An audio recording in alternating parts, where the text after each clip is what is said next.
So there's been speculation that Krishan Jr. probably been had a CPS case for him opened or CPS involvement, and I'm thinking maybe one was maybe a positive toxicology when he was first born, and she had involvement there, or maybe when she went to jail for that 30-day stint, came out, and then he was with family. Maybe there was a temporary arrangement through CPS, and then her picking him up from her sister allegedly, and that explains like the constant running around, the constant like motion, and no real address that's stabilized and just in one place.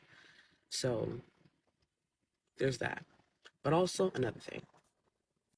I'm speaking from my own experience as a professional who used to work in child welfare and just talking with people who have survived the system as youth in child welfare or parents who have been oppressed by the child welfare system. We have to also take note that it must be so detriment Krishan Jr.'s state that we as a community are calling an enforcement agency that is intentionally harming black people to intervene because they're the only ones who legally and have jurisdiction to do something.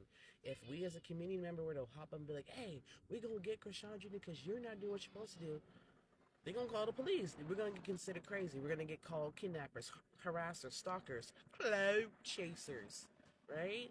So this is what has to be done, but just know CPS does not solve the answer, though. I want that to be very clear because allegedly the reason why this is all happening is I think there's two reasons why we have to depend on CPS. One, Krishan's biological family, they really ain't been able to do much or not in a position to do much for this kid, obviously.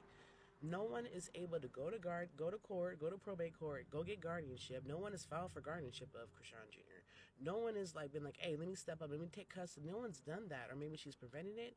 I don't know, but the family clearly can't do it. And then on the paternal side, we don't. If Blueface is not the father, which I really do think he's not the father, how can Ronnie's family come get Krishan Jr. when they have no established paternity?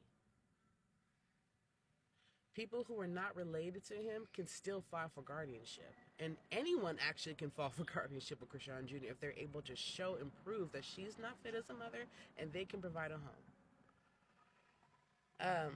That's all I got to say about the matter, but I just want to be very clear that CPS still may not be always the answer, but this is all we have at the moment.